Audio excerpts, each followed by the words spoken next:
Hello everybody, Xanathar here, and I'm doing a review. So let's get into it. Let's talk about the characters. Well, let's talk about the main lead, Taro, or I should say, Ultraman Taro. One thing I really like about Taro is the fact he's a boxer. I really like the sport of boxing and I find that so very interesting. I wish they kept talking about his boxing career, but sadly they dropped that storyline. That sucks. Another thing I like about Taro is the fact he has to learn to not rely on his Ultra Brothers, or not to be overly full of himself and relying on his team. I like the fact he learns that in a pretty good two-parter. Another thing I love about Taro is the ending. The family he's living with, Kagenichi's father, dies, and Taro eventually kills the kaiju that killed Kagenichi's father. And Taro tells Kagenichi he is Taro, and he gives up the power of Ultraman Taro, defeating the Ainoin on his own, proving humanity don't need to rely on Ultraman. I really loved this ending. It's just really dark, well done, just a good final episode. I would say Taro is a very likable character. The family he's living with, they are okay. We had seen brother and sister duos done better in Ultraman before this. The attack team Zap, man, they have a lot of captains in this show. Probably the most captains I've seen. The team themselves are honestly very forgettable and not very interesting. There's really only one character that has a very interesting episode, and that is Ketsu Ketsujima. His standout episode is actually a pretty good episode where we met his childhood friend, and she found out she was captured by aliens a long time ago, and she was being turned into a monster, and she begs him to kill her. It's a very dark scene and very well done. And then at the end of the episode, all he sees is a red slipper, and that was the last time he saw his friend when he saw a red slipper, and he shoots it. It's a very good moment. And that's really the only character that gets a really good episode to himself. There is one more character that has some episodes with his mom, but they're not that good episodes. So I would say the characters are honestly not that good. Really the only good character is Taro. Let's talk about the effects. Let's talk about Ultraman Taro. Ultraman Taro's design, I do have to say, is cool looking. I love the horns, but it is just Ultra 7 without the arm things and with the cutter timer and horns. But I do have to say, I love how Taro fights and how he shoots his beam. It's very neat. And the Ultra Dynamite is always iconic.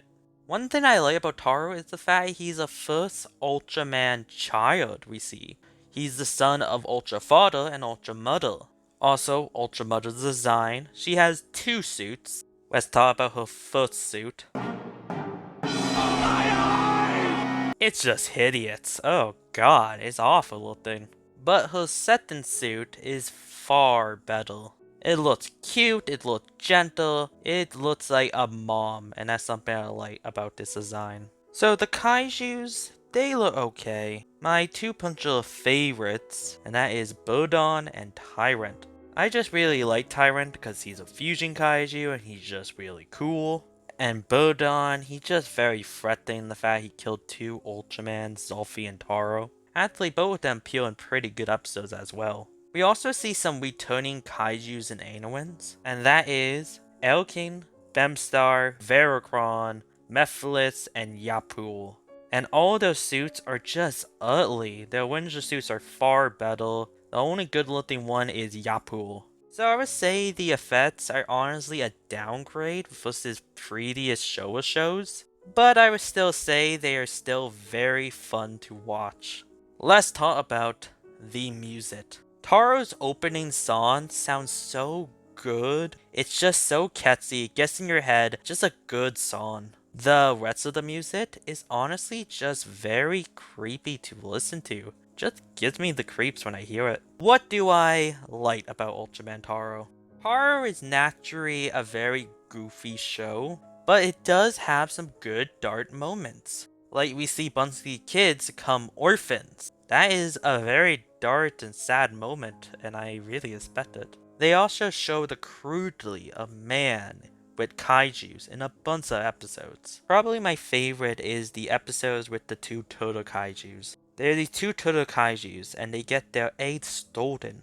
All they're trying to do is get their eggs back, and eventually they do. But then the military starts attacking them in their island and wipes out most of the eggs. Eventually the mother is angry and starts attacking the city and Taro has to put her down. Realizing there was one more egg left and it hatched, and the father comes and that baby and the father starts attacking Taro, fusing the fight back, and Taro can't do nothing about it. These episodes are really good, probably my favorite in Taro. Another thing I really liked is seeing the Ultra Brothers and their human forms. It's so nice to see all of them just hanging out, talking. Another thing I love about this show is the lore building in it. Like, we hear about Aang Emperor. The war happened on the Land of Light. We see the Land of Light, see the Ultraman homeworld. Ultraman Taro has so many what the fuck moments in this show is absolutely hilarious. And here's some of my favorite what the fuck moments.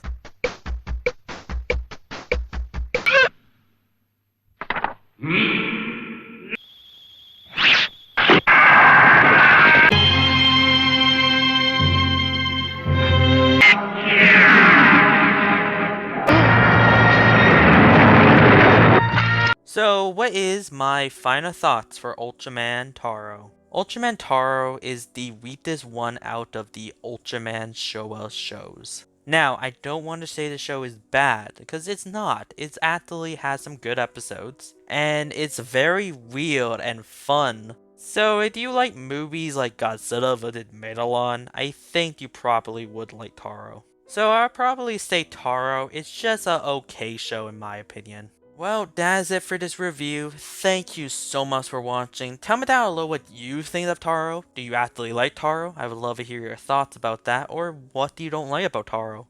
Let's talk about it down below. If you're new, subscribe. If you like this video, drop a like for this video. Xanathar is out.